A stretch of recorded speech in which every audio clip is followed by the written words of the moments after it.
ஸ்ரீமதே ராமானுஜாய நமஹா. ஸ்ரீராமன். குலசேகர ஆழ்வார் ராமனை குழந்தையாக நினைத்து தாலாட்டுகிறார்.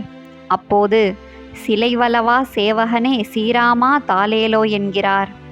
இதை உரையாசிரியர் சுவாமி பெரியவாச்சான் பிள்ளை, சார்ங்கம் என்னும் வலிமையான வில்லை வளைப்பதில் தேர்ந்த வீரன் ராமன் என்றும், அவனே இப்போது திருக்கண்ணபுரத்தில் எழுந்தருளியிருக்கிறான் என்றும் ஆழ்வார் கூறுவதாக விளக்குகிறார்.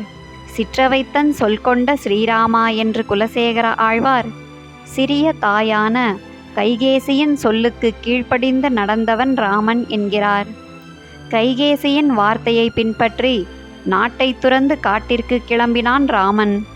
அப்போது அவனை பெற்ற தாயான கௌசல்யாதேவியார், காட்டிற்கு செல்லாதே, உன் பிரிவை என்னால் தாங்க முடியாது என்று அழுதாள். எனினும் சிறிய தாயின் ஆணையை ஏற்று காட்டிற்கு சென்றான் ராமன் என்று விளக்குகிறார் சுவாமி பெரியவாச்சான் பிள்ளை. ஆழ்வார் எம்பெருமானார் ஜீயர் திருவடிகளே சரணம்.